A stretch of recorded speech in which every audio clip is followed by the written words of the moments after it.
Good evening, everybody. It's time again for your Rowdies Talk Radio, the Green and Gold Gospel. Hey there, little Red Riding Hood, I got a problem and it's complicated. Going through changes and I just can't ignore the signs. They're there now and it's so loud it hurts. Hear me growl and hear me howl when the full moon is out.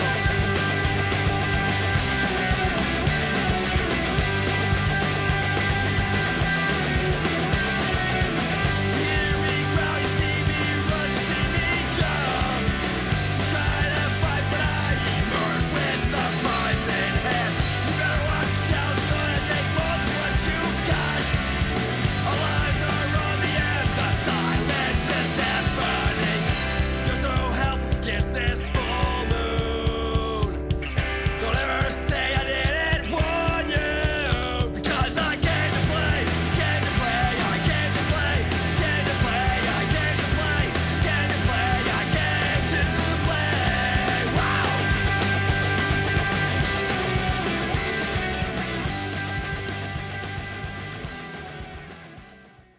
And good evening, Rowdies fans. I think it's the evening. I don't know what's really going on here anymore. It's Tech Issue FC over here going on as usual. The old man is computer illiterate or something. I don't know if he will make it the whole show. So we're going to... The old man being you, Ben. You. I don't know if you've... No, I kind of picked up on that. I feel like that's been like the running punchline for a while now. Yeah. What's sad is I'm the one that works in IT and I'm the one having the issues with stuff that I should be able to fix, but I don't have an answer for it right now. I just want to say my MacBook, no problems. Just ask anyone in IT how they feel about Mac. That's all I'm going to say. It's because you wouldn't have a job if if everybody used Macs. Anyway, how are you other than having camera issues, I believe? Well, I'm so glad you asked. No, man, things are good.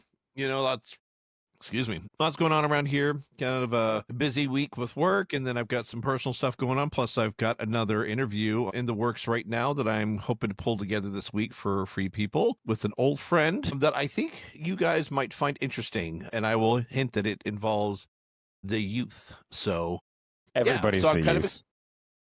gosh, all right. Well, all right.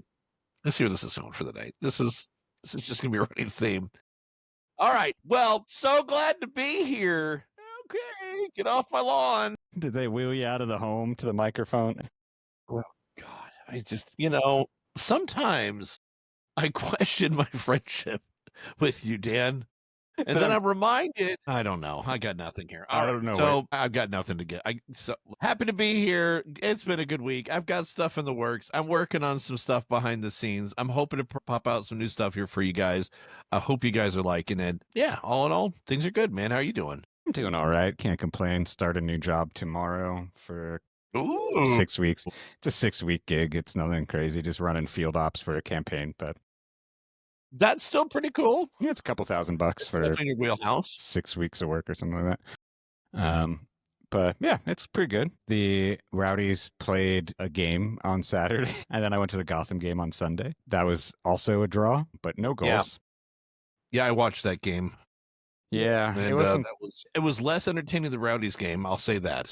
Yeah, I mean, At least with the Rowdies game, like we got the full spectrum of emotions that we've been getting used to, but at least it ended off with like a nice, yeah, yeah. It was we can get into that. Let's set the stage. Let's get the ambiance going. It was one of those typical brilliant dance games between the Rowdies and the Legion. Ended in a 2-2 draw. Rowdies went up in the first half with a penalty from Leo Fernandez, which had us all screaming some infidelities out there. But then Legion came out in the second half. Wait, before that, I want to give you a shout. Campisi kept us in that game in the first half. Absolutely amazing. Like, it was absolutely amazing. He deserves all the credit, does not deserve to go unnoticed. He is the reason that game was close, because yes, the Legion came out flying and we didn't look like we had any answers. Campisi steadied the ship. But we scored first off that Leo Pen. Second half comes around, Legion score.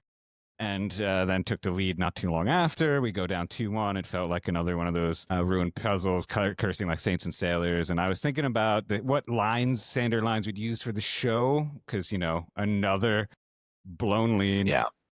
And, but then Then Wazzy scores very, very late to secure the draw, showing we still have that good fight and turning Ao Lang back into one of those places you've come to fear the most. And I think the reaction from the players was absolutely amazing. Like when Wazzy scored, like the relief, the fight from the guys, it was just I think that was a watershed moment. Like, and I think Nyangabiri deserves so much credit because he has been very consistent. We gave Ollie Bassett his flowers. We gave Woobens his for scoring, being our leading goal scorer. But Nyangabiri has been consistent on the midfield. We moved him back to right back, which I think you're going to talk about here shortly. But like, what did you see? How did you feel? What were your big takeaways from that match on Saturday? Yeah, and thank you for giving me my flowers on Campisi because I try to tell you people. No, jokes aside, I mean, I don't know if you had a chance to listen to the post game interviews, but in that they talked about um Lasso specifically talked about the importance of Campisi getting settled in a new country and talking about how hard it is to integrate yourself into a new team. I mean, the guy was it's not a fluke that we brought him in. The guy was a talented goalkeeper. Lasso related his time out in Sweden to how it can be difficult to work your way in, and I think there's a lot of correlation there. And I'm willing to give Lasso the benefit of the doubt when speaking about how hard that transition is because he literally 2 years ago just did it. So Campisi has steadily gotten better and stronger, and you're seeing a stronger chemistry back there.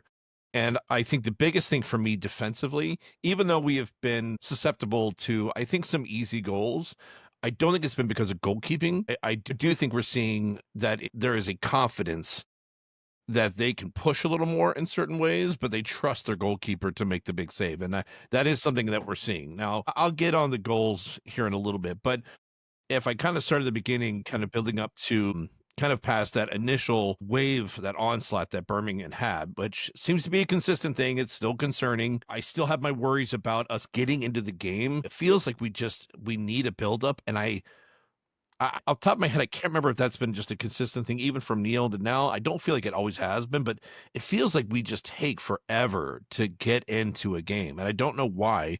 And it doesn't feel like it's been that way. But then again, I feel it feels familiar, and it's frustrating because the guys know what they're doing. I trust the lineup that we have back there, but it's just we're so open.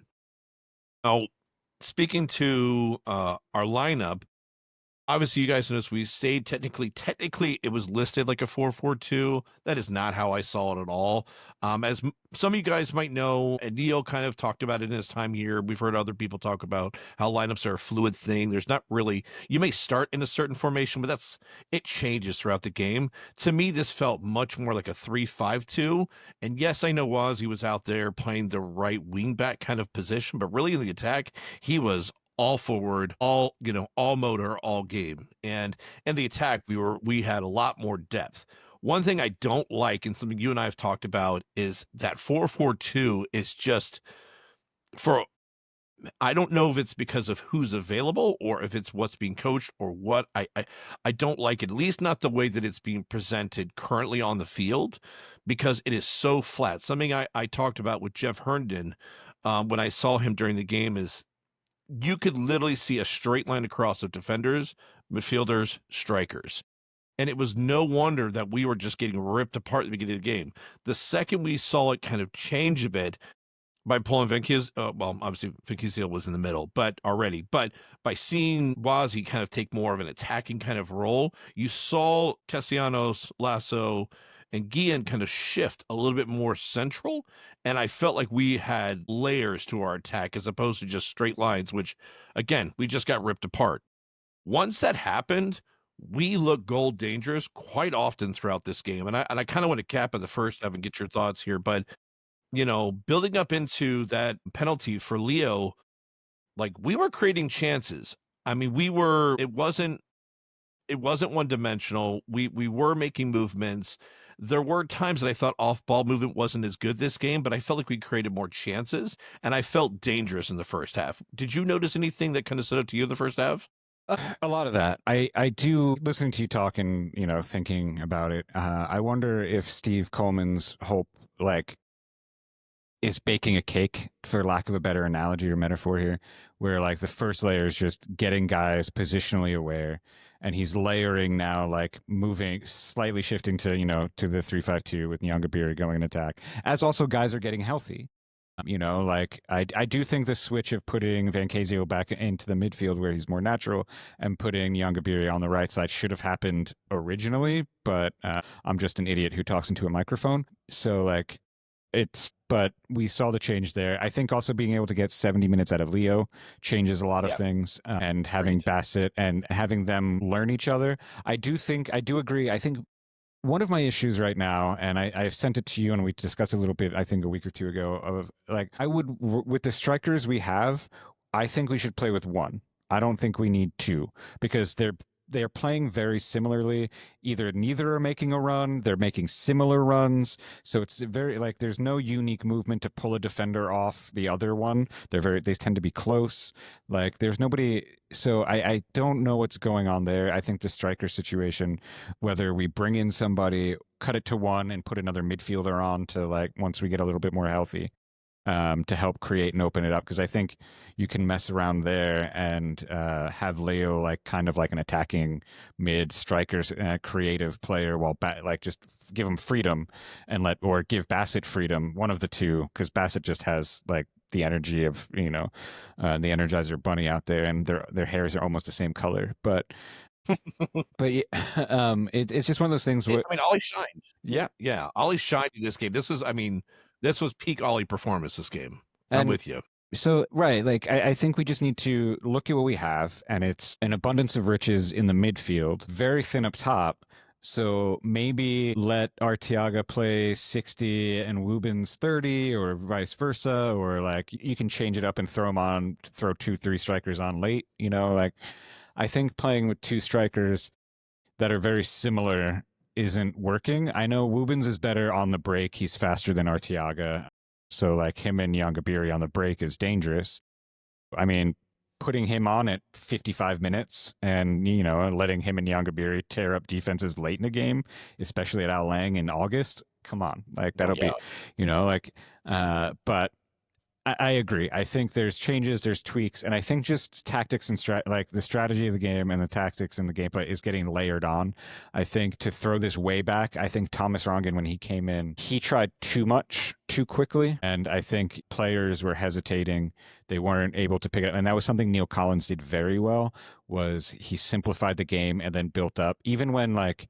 Was it 2-3 years ago when Guinzotti left and we started with JJ Williams, and like we revamped, or he even just tried changing the formation slightly, and I think we lost like the first 3 games, and you saw Neil like tweak it, make it simpler, guys to play and do. I think that's what Steve Coleman's doing, is just re-simplifying the game and then just layering the next steps. And like again, as we'll get into the second half and beyond, he's going through the grinder. Like I do not envy this man's introduction to head coaching in the USL. But yeah, the first half, I think you're right. Leo did Leo things, earned a penalty, scored the penalty, and and then the second half almost started much the same as every other game this season. But what did you see coming out of the locker room there? Yeah, and I'm with you on the striker situation, although I think I'm coming around a little bit on Mustali, and I realize that he also got the late assist on Wazi's goal, so I realize that's kind of, recency bias. But I actually thought he came on and I thought he looked good. And I don't want to hammer down on strikers that aren't performing at the level that we think they should be or we know they can, but maybe giving him an opportunity to start and sitting an Arteaga or Wubens, to your point, is maybe an option, maybe a thing. Maybe you give a Mustali a chance to start against some of these squads, especially when you've got two teams like Birmingham and Tampa, which are, I think, kind of taking a holistic look at this thing. You saw two teams that are struggling to figure out who they are right now. There's a reason they're at the bottom of the table, right? Like, neither one of them is closing out games. It's why we're sitting close to the bottom or the bottom. So maybe this would have been a good chance to do that. I was hopeful with Arteaga getting some of the chances that he did, even though between the chances that he took, there was nothing there. I don't get why. Well, I guess maybe I do, maybe I don't, but it doesn't feel like there's a lot of chemistry between the strikers. I mean, and maybe I'm off base. Not to say they don't get along, not to say there's anything like they don't like each other, nothing like that. Just something about the chemistry of the way they move on the field. They have not figured that out. That's something that I know comes with time. But man, I feel like we're how many games in now? I feel like something should have been established by now, right? Enough. So it's like there's enough time has passed where like I feel like we should have seen something. And I really feel like it's like these guys, it's like every time they play together, it's like their first game all over again. It's like we don't learn what we took from last game and take it to the next for some reason. And I don't know, but I mean again, I'm like you, I'm just an idiot talking in the microphone here. I don't know how you address it or how you fix it, other than maybe sit a guy down, not as a punishment, but say, you know what, look, pressure's off this week. I want you on the bench. Just watch what the other team is doing.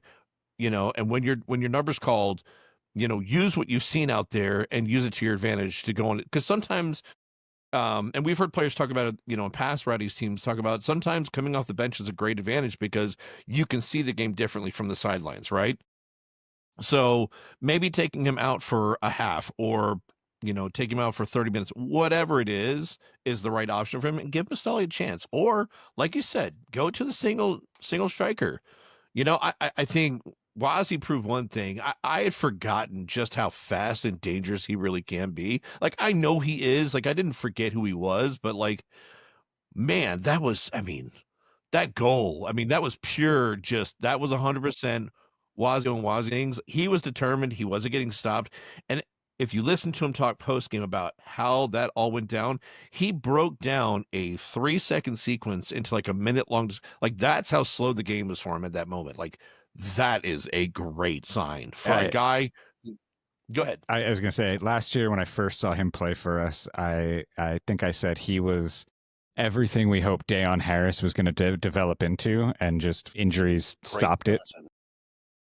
And like, that's not a shot at Dayon. He just was unlucky injury-wise and just couldn't put it together here. But Nyangabiri is what we were really hoping Dayon Harris was going to be for us. And having that mature player that can, with those wheels and the talent and the skill and the brains, it is fantastic to see. Yeah. And so I was really happy with a lot of the moves. I liked having Van Kieziel as that defensive center mid, at extra outlet on top of the defense.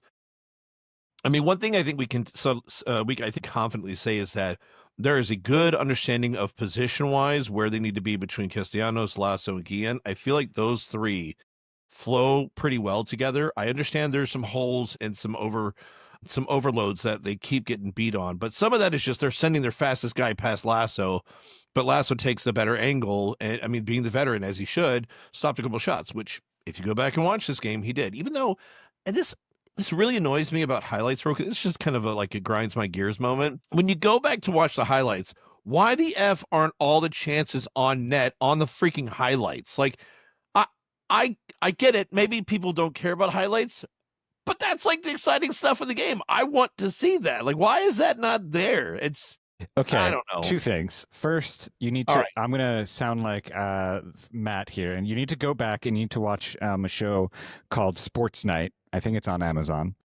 Ryan Sudolph, he does listen to this, will tell you it's a great show. It's one of the best. There's an episode. It's like behind the scenes of like ESPN, like as a sitcom-y, drama-y kind of thing. The guy's trying to make the highlight reel for a baseball game, and the producer hands it over, and they're like, "This is still the full game. What's going on? Let's walk through." And he's like, "But this is the battle. So you have to cut things for time, Ben. You have to cut things for time, and not every shot on goal is exciting." No, this isn't a live highlight reel. This is on YouTube. Don't feed me time nonsense. Because you're not going to make 7 different highlight packages. You got to send them out. You're going to post them. Different social medias have different time limits. They shall be fired. All fired. Every last one of them fired. I don't like it. If there's a chance on goal, look, if goals are going to be put at with such high standard of, putting it on, StatCloud or whatever all these stupid stat apps are, we're going to put the importance of that, then show the dang shots. I mean, I'm sorry. Why? The shots aren't goals. The shots are not goals. They're exciting. I want to see them. If anything, they're a great stop for the keeper. Shouldn't he have that stat to show? Should he be able to show that on It's a great stop for the keeper. It's a highlight. But a routine thing? No, we got better things to do. We got better things to do. He had 2 great stops that game didn't show. All right, sorry. Grinds my gears. There you go. Peter Griffin moment. Is it just because it was Campisi? Is it just because it was your boy Campisi? No, in fact, one of the stops was by Lasso, who, look, well, I mean, Damas, who I talked about before, is one of the guys that I would love to have the team. I think he proved this game why. But I think also he proved that in the 2021 final. But anyway, continue on. All right. Yeah, dude. in that one. But I mean, we know he's fast, right? And we know that Forrest is not. But it's proof that you don't need to be fast to stop a fast player, because on one of those opportunities, Thomas makes the play. He has to make more of a looping kind of a semicircle, not semicircle, but just a looping run to get to the angle he wants with the ball, because it's just naturally the way it was played. And Lasso immediately makes a different run, a different angle, specifically towards the near post. And he gets there at the same time as Thomas and stops the ball. I mean, Kempis doesn't have to make a save. Like, that was a veteran stop. That I thought was brilliant. But I mean, my point of that was like, speed is great. Veterans are also just as important in those roles. I look back to where I was originally headed. Enzo hate week. I hate that guy. I can't stand that son of a gun. Every one of you in the mob who he was giving y'all guff. I mean, he does it every freaking time he plays us. Look, it's a respect thing because he's a good player. I'm going to say that one time. Stop. Don't make me take it back. He's a good player. And as much as people don't want to hear that, it's true. He's been in the league for a while. He's been scoring goals for a while, specifically against us. He loves to score on us because every time he's here, they have a highlight reel specifically of him scoring on us. So, who's the one guy you shouldn't leave open in the middle of the 6-yard box on a tight play in your backfield? I'm going to say Enzo. I mean, who was open on that first? To be fair, Wide open. That first goal was a scramble. It was a save. There's tackles. And our 6. Right. I mean, we should have cleared it. And Enzo shouldn't be allowed. But like, I think one defender was on the ground. The keeper. It was a disaster. Yeah, it was, and I get that they happen, but it's just like it's so. Why did it freaking have to be him? I mean, why? Because it's always Enzo. It's always Enzo, and like I hate it. I hate Alabama. I hate all of it. Yeah. All right. Well, there's that goal out of the way, because that was just aggravating as all get out. I get it's a scramble. It happens. I mean, fine. 1-1. You keep moving. I was less upset about the first one than I was the second one. The second goal really bothered me. Yeah. Do you want to talk about it, or do you want me to kind of do my thing? That's all you. All right. Keep going. Well, I really like Lawrence Weick. I really, really do. And I'm going to try and give him as much, what's the word I'm looking for? Grace as I can in this moment, because he just came back from injury. I get it. There's a reaction. There's a little bit extra. There's something off. You know, when you come back from an injury, something that's got to be there. There's not that killer instinct. But man, you can't get beat to the ball when the player is right next to you because you don't go all out for the stop. I mean, I'm not saying he didn't try. He tried. But that's the problem, is he only tried. He didn't go all out to try to make the stop. And the striker did. And the ball ends up in the back of the net. And I just don't feel like that should have ever happened. And I feel like prime Weick, that never happens. That man is like Ollie, running around with his head's on fire, lighting everyone up that's around him. And I feel like, I mean, look, I'll say it is what it is. That goal, not specifically on him, but that should never be in the back of the net. Correct. I hate to single out players. Yeah. There's failures back up and down the line when a goal happens. Anyway, but you're right. Like, you play defense. You are the last line of defense before a goal. That's your play to make. It sucks. I heard somebody say once, I think it was a former defender, I forgot who, that as a defender, if you make one mistake, everybody remembers. Yeah. But a striker only has to be successful once. They can fail 50, 70, 80% of the time. They're successful once, everybody remembers. A defender can fail only once and everybody will remember. So grace given, because it happens, unfortunately. But I think the worst part about it was the fragility of the mentality of this team at that moment. It was another solid performance, had another lead, and then a mistake on the back post again that allows, a ball through on, and it was just, what was going to happen, I think. Like, I even doom tweeted or posted on Blue Sky, and I was like, well, my exact words were that I don't think I've ever seen such a talented Rowdies roster be the worst team I've ever seen. Like, this is a very talented roster. It should not be the worst Rowdies team we've seen. And thankfully, I think Wazzy took that personally. And, yeah. was yelling at the TV for that last like couple minutes because they were just passing like across like down. I was like, "What are you doing?" There was like 30 seconds of stoppage. Why are we passing it backwards? And then, you know, the rest is history. Yeah, I mean, I will say, and I texted you kind of separately, unhappy about an individual's kind of response, but I think having listened to a few people since then, I've kind of I want to pull back on some of that and think I didn't see anyone give up. I maybe didn't like some body language, but nobody gave up. Like that second goal went in, and I didn't see the typical hands up in the air, like the thing you see from a lot of players. Nope, not just like our team or like a lot of teams that aren't doing well do. There's like just the body language. Yeah. I didn't see that. You No. know, I saw a team that was mad. Yeah, they were frustrated, but they weren't defeated.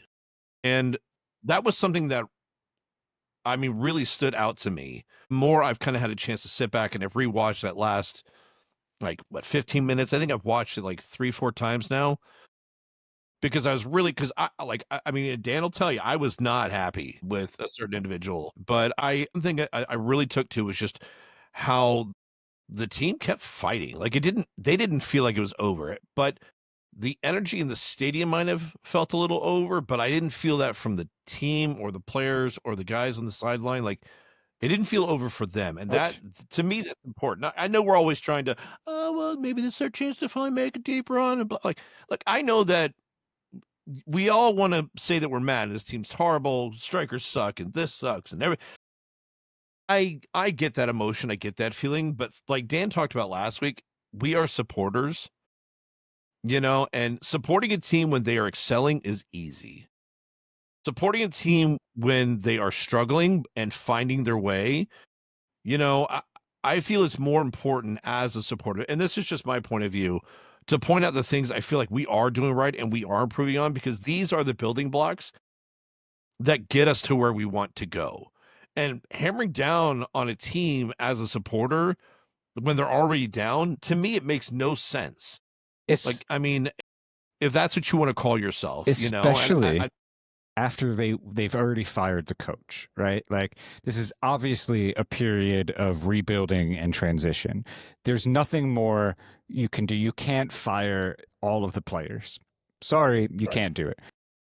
Yep. But regardless, you can maybe after 90 minutes boo or whatever you want to do and call for and go, you know, like be angry after. But your job for those 90 minutes is to get behind the club. Yes, sure, it was deja vu all over again, another bitter pill to swallow that we gave up, blah, blah, blah, blah. But the team didn't give up, and they the supporters, the mild, the casuals, that section, the whole stadium should have been roaring in those last few minutes when we were all down in that end, and there was momentum, and like there's like it didn't feel like something was building, but that's because the atmosphere wasn't building. And that's on the supporters. That's on all of us that are there. You know, we should be screaming our heads off, and that's it. Like it is our job. Like it's our job as supporters to do that. Otherwise, go watch baseball. You know, I love baseball, but chill, sit on your hands, drink a beer, drink 9 beers, and eat 9 hot dogs in 9 innings. Like, do that. Like, well, maybe don't do that. Maybe drink some water. no, 9 beers, 9 hot dogs, 9 innings, go. Let me. Yeah, no, look, I'm with you, man, and like, and I'm not trying to call out the mob or supporters or fans. Like, I get it, but I am also calling you out. I'm calling them out. I mean, look, I love you guys. I know a lot of you, and I know we've been through a lot of these games. Like we've been through finals together, and we've been through lean times together. And I get there's a lot of new people that are coming in, but I feel like it's on us, the ones that have been here since Stu Campbell days. Like I know y'all remember what that felt like, right? Like you remember, like we had all these stars, but we were god awful. God. And then we were fortunate to have the era of Neil Collins come through, and it wasn't always great or perfect. I remember times when we lost quite a few games in a row. We started off super crappy, but you know what? Fans were there. We were loud. We were proud. We were screaming our heads off. Like, why are we not getting that now? Why are we not pushing this team when they know they need an extra push? The whole point of a home crowd is to have that 12th man. Why are we not being that now? I mean, I was mad, but I was still screaming. I was still cheering. I was up in the press box area. I got booted out because I was too loud.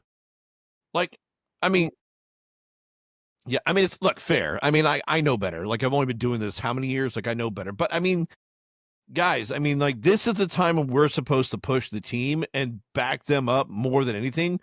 We know they're fighting. Hey, guys, this isn't good enough, but we still believe in you.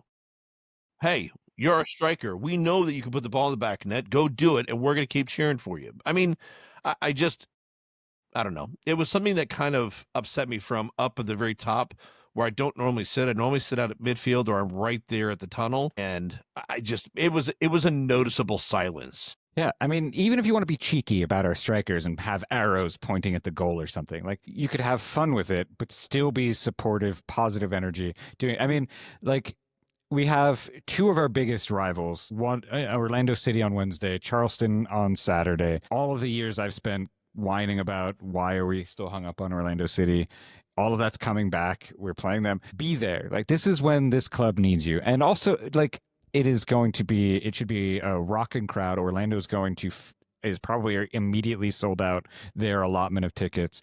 We cannot let them upstage us in our house. Charleston, we know, like travels hard in USL. It's not across I-4, but still, like these are our rivals. And remember, please, again, to Grace and whatever, Steve Coleman has had the hardest gauntlet probably in like welcome to the the USL history of, you know, like just Loudon, the number one team, the number two team, the number one team in the Open Cup, and then coming in and doing a game again, and then a close kind of rival, Birmingham, who we play is always a tough fight, and then now he's got Orlando City and he's got Charleston, and it's just one thing after another, and these guys have been through the grinder he's going through. Please, please, please just back them. I don't want, you can go into the stadium pessimistic. Oh, here we go again. You can leave the stadium pessimistic. But for those 90, nothing else matters other than singing, screaming, and backing the guys.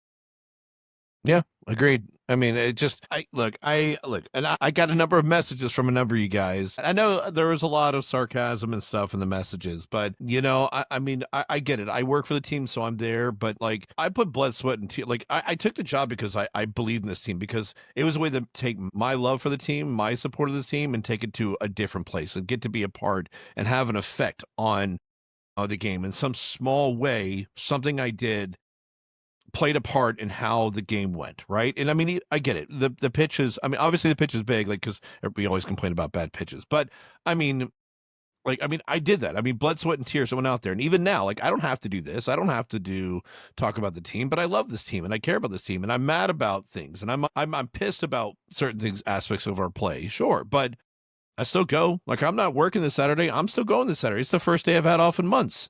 I'm still going. I'm still going to be there because I care about this team. I care about what goes on, and I'm excited to be a fan this weekend of the game. I'm excited to be there and support this team. You know, like, I'm getting old, man. I need rest. Kidding? But I'm going to go out there and I set myself up. You did. You did. You know, that's fair. Okay, that's fair. I set myself up. I'm older than I once was, and I'm still going to go out there, and I'm still going to scream, and I'm still going to yell because, I mean, it's part of being a supporter, man. I mean, I want more from you guys. And again, just like my feelings about the team, I know what the mob can be, and I know what it does mean to the team. I know how the staff feels. I know how selling tickets is when you talk about the mob. Like, I know how the mob's actions, good and bad, can play a role on the game, right? So yeah, I'm mad, but I'm also challenging you because my expectations of you are higher than what they were at the end of that game. And I challenge you to be better and do better. How about that? Yeah, I mean, I am looking forward. I hear the Forest Lasso Tifo is going to be unveiled for the Orlando game for his 100th, his joining of the 100th club. So I am super psyched. They have never, if there's one thing you can say about the mob and the section, is the Tifo has always been on point. And I'm looking forward to that for Lasso, who has been a fantastic servant of this club. I'm surprised he wasn't a member of the 100 club already. It feels like he's been such a stalwart, but yeah, tore his ACL last year. He was gone for that year or two in overseas, whatever. But it still feels like he was just such a stalwart that, like, the fact that Jordan Doherty hit it before Forrest Lasso hit it is weird to me. Crazy. Yeah. especially because he left and came back as well. But anyway, Lasso did it. Well deserved. He's a legend, and we should continue to celebrate him. And I know the supporters section will continue to do that and let him feel the love this weekend or on Wednesday. Not this weekend, on Wednesday. Tomorrow. Yeah, I'm with you on that. Yeah, you guys at Mob Section, I'm done being mad a little bit. You guys always knock it out of the park, and shout out to George and Laura and the crew and whoever's in charge of it now for doing consistently having done great jobs with this tifos. I'm excited to see this one. Lasso, like you said, has been such a great leader for this team. He's been such a great person to not just represent the club, but to be a part of the community and everything else. He's just a great guy, and he talked about it in his post game too. He's like, had he not left for Sweden, he would have hit it that season. I mean, obviously barring injury and such, but yeah, I mean, he would have hit it a couple years ago. So it does feel weird because it feels like he's been here, 200 games, not 100 games. Like it feels like he's been here forever. So, I'm glad to see him finally hit that mark and join that club of the 100 club. It's well deserved. He's been a great guy, and I'm happy for him. Guy's been through a lot, and to get that after coming back, everything he's come through, I'm super happy for him. Yeah, I'm with you. As far as Orlando's concerned, I feel like you and I, like we've talked about it a bit, we're kind of in the same place with this. I'm with you. I remember them lighting off fireworks, in our house. I remember them leaking our tifo. I remember them starting fights. I remember them wearing Rowdies gear to try and get into the mob section, and start fights. Like I remember all these things. Like I get it. I don't want to say that I don't care anymore though, but the second they went to MLS, they were kind of dead to me. Their importance to me kind of dropped off. That doesn't mean I like or dislike them any more or less. We don't see them. We don't compete with them. They're not my concern. I don't care. Do I want to lose to them?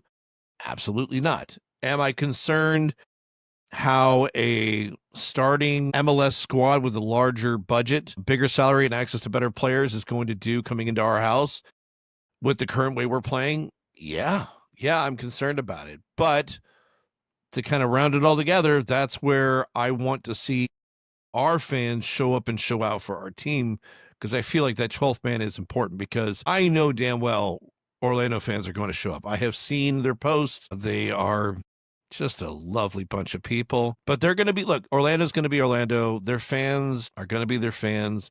They're going to do what they're going to do. Just like we tell the players, control what you can control. You look like you're biting your lip there, Dan. Do you have something? Are you waiting to say something? Go ahead. Come on. Just let it out. It's such a weird spot because I don't want to lose to them. I despise them. I was there at that the first Open Cup game in 2014 where the fight started. But like, it was that I think this will be our third Open Cup game against them in history. Like, I think we've only played like 3 or 4 ever meaningful games. Everything else has been preseason or this rivalry. For me, the opposite of love isn't hate. It is indifference. I don't care. I literally don't care about them. Anything that happens to them, I don't care. Like sometimes on Blue Sky, I'll post something from the podcast, and then like some Orlando City fan pops in, like they're name searching Rowdies just to like be idiots. And it's like they are the big brother that is obsessed with us. And that's annoying. But then again, we sing about them constantly, and there's F Orlando and I hate that. And I know I'm not going to relitigate that fight. I'm not there anymore. It's not my business. But again, for me, the opposite of love is indifference, and I'd rather out of sight, out of mind, not even talk or think about them until now. Now we can sing about them. Now we can hate them, and now we can beat them. And then after that, we can send them back across I-4 and forget they exist for another however many years when they are back in the Open Cup, or we have to play them in the Open Cup. Like Orlando City has consumed so much of the oxygen of the soccer discussion in like Central Florida. And that's even been sucked out from the fact that like Messi down in Fort Lauderdale, I hate it. Like, anyway, let's just beat them. Let's just finally beat them in a game that matters. Let's advance in the Open Cup. I never thought I'd say those words, advance in the Open Cup. This is what Orlando, Is Steven holding you hostage? Are you safe? Blink twice if you're okay. like Stephen Cundiff would ever come to New York City. But I mean, I only want us to advance so we can beat Orlando. If Orlando wins, I'm gonna forget the Open Cup exists for another like 5 years because whatever. Yeah, I'm kind of there with you. I mean, look, I agreed. I don't care one way or the other. I just want to win. I want to win every game we play. I want to be competitive every game we play. And ultimately, however the result lies, I mean, I want us to go out there and fight. I want us to fight for 90 minutes. And if we lose by 5 or we win by 2 or 10 or what, I don't care as so long as we have a team that's fighting for us. Because, like I said, whenever we went into not the Jägermeister Cup, but the other one, the other Naples. Yeah, the Naples game. It's like, look, these games are cool, and I like that we have them, but the goal is the league. Like that's at the end of the day, I care about winning the championship because that is the league we're in. That is the tournament I care about. Like that is 100% of my focus. These other cups and things are great and so on. I get the history of the Open Cup and yada yada. Like I get it. Okay. I'm not a Stephen Cunda. I'm not Dan and don't care. I'm not Stephen and care too much. I'm somewhere in the lower half. I would say my consistent thread here has always been I want a third star I want to be able to win USL once, and then we can focus on the Jaeger Cup or the Open Cup. I want that third star. If we would have won the 2021 final, I'd be like, yeah, let's go in the Open Cup. Like it's a trophy we haven't won yet. Let's go. And the Jägermeister Cup's a new one. Let's go. But I want to win the USL Championship so badly that I don't care about these other extraneous cups. I just want that third star and then we can go. It's just the other thing is like rationally speaking, MLS has a much deeper roster, talent wise, money wise, roster size. Our roster, like USL championship, and it gets worse as you go down the pyramid. We don't have the money, we don't have the bench depth, so like these guys are just logging extra legs, and we're running our guys. That's why like I think at a certain point you have to go. I wouldn't mind because the league for us is like, I mean, we can still definitely make the playoffs. We're only like 2 points out of a playoff spot with 20 something games remaining in the season. So we're like 23, 24 games left in the season. So like, don't throw away the season for this Open Cup. But if we beat Orlando and we still don't get some results are still wonky in the league, yeah, go balls to the wall in the Open Cup then. Like I think this Orlando game should be, we'll see how it goes. I'm not making predictions. I think I'm not quite sure where we're at if we can keep up with a deep MLS side, but we'll see. Because that's the other part too. Like we don't know who's going to show up on Orlando. Is it going to be the starting team? I mean, does the organization care as much as the fans? I don't know. Will they put as much emphasis on it? Will there be pressure to put emphasis on it? I don't know, because is their goal the Open Cup or is their goal winning the MLS Cup? I don't know. So there might be a chance for us here to, I don't know. I hadn't thought of it this way, but I'm glad that you explained it that way. Maybe consciously that wasn't kind of my focus as well, but I absolutely agree with you. It's like, I want to win the league like badly. Like this is what I want first. I want that other star. I want to be present. Like I wasn't present for the last time we won in 2012. I watched it on TV, but I wasn't there and I wasn't invested in the team the way I am currently. So for me, that star was yours and other people that were here then. I wasn't here for that. I want a star from my time here, and I want to see that. I want to be a part of that. And to me, that matters more than everything else. Similar to my support with Liverpool. Like it would be great to win all those other things, but I wanted that 20th. I wanted the 20th. We have that now. Well, now I'd love to see us go for all the other stuff again. For the Rowdies, it's like, if we win, will I be excited? Of course. Would it be cool to make a deep run at Open Cup? Yeah, it'd be cool. But man, with the depth on this team, with the way things are going, with the building we have, I mean, what I don't want is to come out of this game with more injuries, more guys down, and putting us in a deeper hole. And the one thing that I think should matter most, which is the league. Oh, I mean, there's risk here. I mean, if you're Steve Coleman, do you play the kids more? Do you give them a Stolly more of a chance? Do you put in your starting 11? I mean, it's a tough call, man. And I don't know what the right answer is, but I'm going to trust his decision, whatever way he decides to go with this. But I think we'll have an idea of what his long-term focus is based on how he starts this game. And I'm not going to be mad either way, because ultimately I care about the league championship. That's what I want. So, you know, and I get that's you and I, that's how we feel. I'm sure a lot of the people probably disagree, agree, whatever, you know, and you know, guys, by the way, you can tell us that, like, let us know. Like, we want to hear about it. No, don't tell me. I don't care. All right, well, you can tell me and I might respond. And then I'll tell Dan about it until he's really, really tired of hearing about it. But yeah, I mean, unfortunately, I will not be there tomorrow. We are recording this on Tuesday. I won't be there. I have to work a Rays game, so I'm going to be watching from afar. Can they But win yeah, the league? I just, Can they win the league? I'd like to see them, you know, win a World Series in my life. you know, I think I've told this story before. I don't know on here, but to other people. Before I was doing this podcast, I was a hardcore Rays fan. Like, I've traveled the country following the Rays. I had a mohawk that was dyed blue when the Rays hawk was a thing.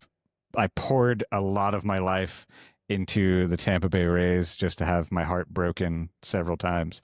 And then I became a Rowdies fan, and then those jerks bought the Rowdies, and they're just like, hey, guess what? We're going to control your life. And here they are. So still continuing to ruin my life 18, 20 years later. let me put it this way. The Rowdies will win the league before the Rays. That's what I think. Interesting. Probably. I mean, So- probably. They both have had, well, the Rowdies got screwed out of 2020's chance, our best chance to win the league. Yeah. You know, what's funny is, you know, Ryan and I and a few other people talked about that before the game this past weekend. And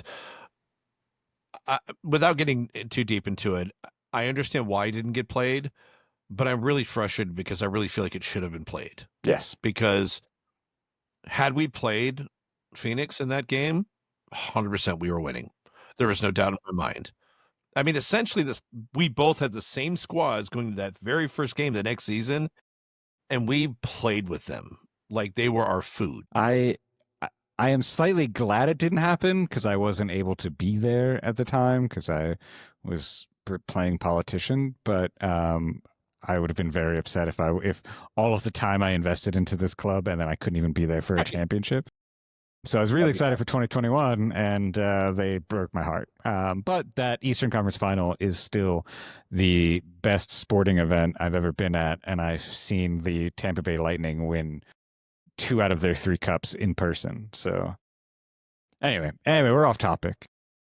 Yeah. But okay, so look, Orlando, look, just fans, please show up. Yes. Please show out. And I don't know if we're going to get this out in time for you to hear it before the game. I'm going to try to get it all done tonight so I can get out in the morning, but I can't promise anything, but that is my hope. You know, show up, show out, and just remember, guys, support this team. I mean, I just because I'm not crazy about this doesn't mean I don't want you to be crazy about this, or if you are crazy about this, I don't want to rain on your parade. I'm happy for you. I'm glad that you love it, and that's great. You should have something that excites you. And if this excites you, I'm 100% behind you. I support you doing that.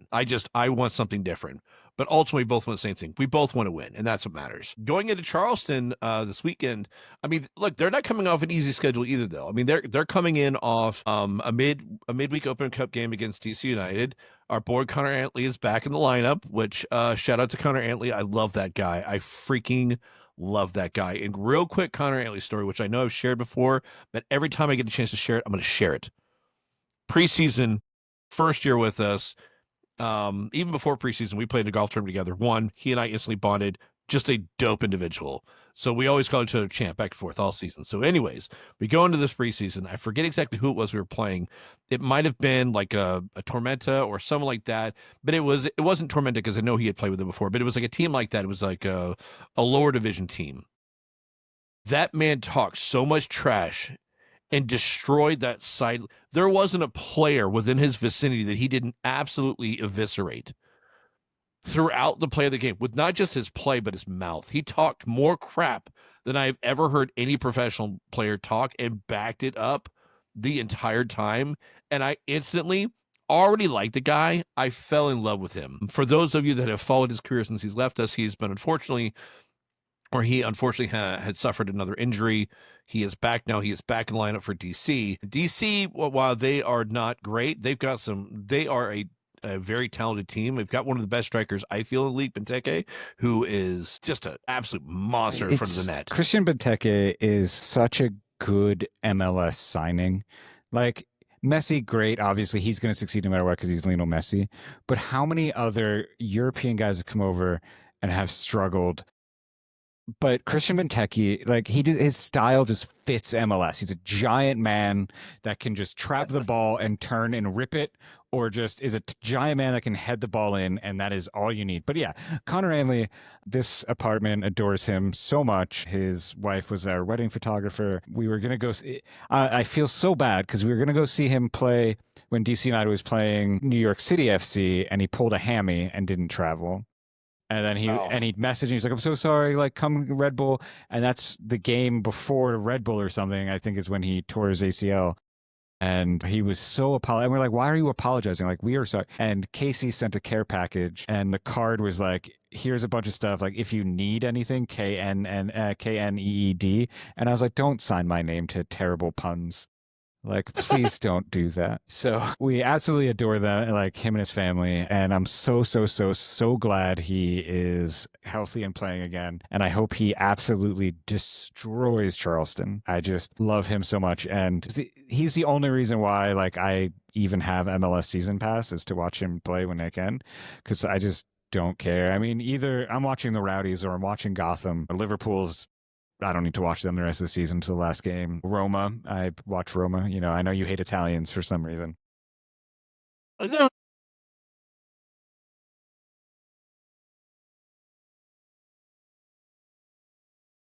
God, even worse. Nobody ever said you had good taste in anything, you know?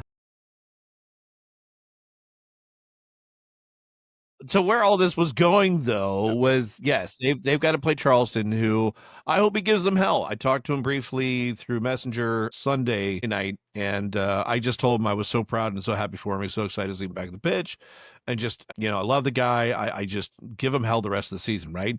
For that to say that, I mean, look, Lee Cohen signed him to the team. Lee Cohen was part of that, and now Lee Cohen runs Charleston, and you all know I hate Charleston with a passion for so many reasons, one specifically. I hope he gives them hell the same way he gave other teams hell when they played here. I hope that man is feeling himself in that game to just beat down on that right side, because if you notice who's on fire right now and playing on the right-hand side of our field, it only bodes well for us. So I want him to destroy their confidence, because I want to see Wazzy be able to do the same thing whenever we see them this weekend. Now, look, Charleston's a good team. As much as I hate to say that, they are a good team. They are third in the standings right now. I mean, they've got 15 goals for, 9 against, but they're at 15 points in the league. We've got 7 for, 11 against, and we only got 4 points. I mean, I know it's not, but I mean, still, out of 7 games, they're 5 wins, 2 losses. I mean, it's pretty good. I mean, I get that they lost to Naples, but I mean, it just goes to show. I mean, this team wants to do it. They can turn it on.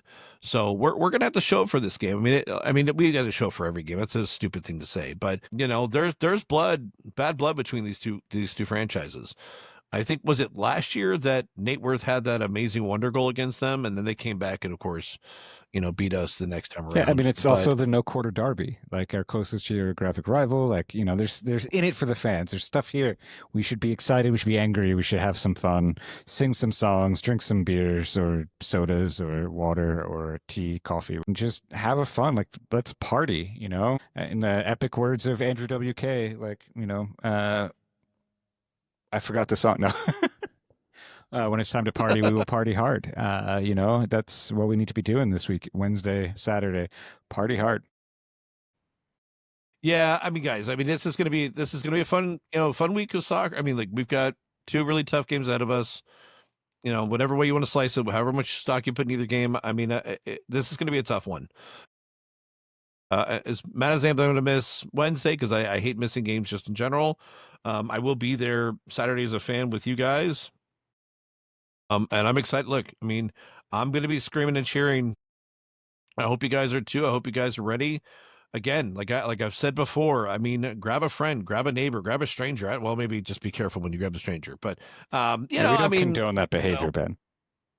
Well, I mean, make sure you say, "Hey, is it okay if I grab your arm and take you to a Rowdies game first?" How about that? It's all about the approach. It's how you sell the approach. If you're friends with Stephen Cundiff, which I'm sure is a very, very small circle, he did say he will buy you a ticket and bring you to the game on his Facebook. Hey, but you have to be friends with Stephen Cundiff. So we define friend with Stephen Cundiff. What does that actually mean? I don't know. I'm not sure. I mean, we did play some tabletop games once before, but yeah, like guess he's bring right. friends, grow the game, grow the Rowdies. This club deserves it. They have been so consistently good. Yes, last year was a little rocky. It was a mess. This year, not great, but it's still a great experience. Alang is gorgeous. The view, the weather. I don't know actually how the weather is. I could be good. It's not July or August yet, so get out there and have some fun. Yeah, I mean, guys, bring friends. I have given out about 12 tickets this year to people that I have just met to try and get them to come to games, and they've all told me the same thing. They had a great time. They enjoyed it, and then they went out and they enjoyed, downtown afterwards. I mean, like that's what it's about. Yes, number one focus about the team, but it's about the community. I mean, Yaka and I talked about it. I mean, one of the things that drew him back here was obviously yes, his wife, but they love the community. They love St. Pete as a whole. There's so much here. And, I mean, it's all about just meeting people and talking about Rowdies. It's amazing to me, and I'm sure, Dan, you've had the same thing happen. I will walk around in my Rowdies stuff, whether it be this shirt that I'm currently wearing for those listening. It's one of the black new Rowdies, like light fit shirts. And people are like, who are they? And I'm like, you work in downtown. You don't know? And I'm like, okay, ding, opportunity. I'm going to sell you on them here in 30 seconds because that's about all you get of somebody's attention, right? But I mean, you just got to talk to people, get them out here, just give them a chance to experience it. It's worth it. And that's how we do our part to help grow things here. So look, guys, I'm excited that we've got 2 great games coming up. I think it should be fun. I really hope you guys are out there rocking. I'm excited to see, what steps we take in these next 2 games. I'm praying everyone stays healthy and keeps continuing to grow. I know for any of the downfalls that we might have had and moments in this past weekend's game against Birmingham, I trust that they are addressing it and training this week and getting ready for what's coming ahead. So it should be exciting, man. I put something else in our notes here. Oh, no, I guess we already hit that. Never mind. No, we're good. Yeah. What did we hit? What? It's the last thing on the notes. I mean, it was the last thing there. I didn't know if you had anything. I don't think so. It was just, yeah, I mean, I guess the continued we love you is just going to go to Matt for the season. I did write in Forrest because I was really happy that he hit his 100. He deserves one. I mean, Matt has a standing one. Lizzie Berta has a standing one. All of those are standing. And I think Forrest gets one. And I think that's a great shout. And I think that's a good one. Forrest for 100 deserves a good shout out. And we'll continue as the season rolls. I don't think anybody else now that Forrest has passed is close. I don't know. I'll have to talk with Jake and see what he says. Because Hilton's already hit it. There's got to be maybe Guillen. Maybe he's already passed. He's already come and gone. Oh, that's right. That's what I'm saying. Guillen's come and gone. Hilton's come and gone. Lasso's come and gone. Leo obviously long gone. Oh yeah. I can't think of anybody else. I don't know. Arteaga's only been here a year. Wyke only played like a year and a half ish. Yeah, kind of went and came a little bit. I don't know. I'm gonna message Jake. I'm gonna see. I think they have an active running record of all that. So I'm curious. We'll have to double check. Yep. And maybe I'll text Jake and get to the bottom of Ollie Bassett's sleeves, but I think it's just because he's so white that he doesn't want to sunburn. If you watch the video of them doing the team photo on the fire truck, in the down moments he was hiding in the shade because he's just a very, very fair-skinned man. And dry fit shirts. To be fair, I was out there that day. It was hot as hell. Yeah, I mean, it was scorching. The dry fit shirts, they're not hot. I used to wear one every day out in the sun when I was fixing swimming pools, like a long sleeve dry fit shirt. It doesn't. Anyway, and we don't have long sleeve jerseys, so he's got to compensate. Anyway, but we can. That's a European thing, though. Just saying. I mean, he's from the UK. I know. Just saying. I don't know. All right, guys. Look, we're gonna ramble on for a while here. And Dan, good show, man. Thanks. This is fun. Yeah. You got to get to bed. I know you're old. It's past your curfew. Just can't win. All right, it's fine. I will not be going to bed because I've got editing to do tonight. Yeah, put the show together.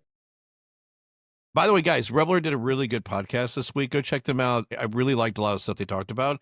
Go check them this week. There's some good stats and stuff in there for you that I think are worth checking in on. They have a little bit different take on things, but I like their perspective and the way they took on it. So definitely give them a listen. That's all I got, man. Dan, you got anything else before we get out of here? No, let's come on, you Rowdies. Beat Orlando, beat Charleston, and we'll talk to you next week. On you Rowdies. The Rowdies run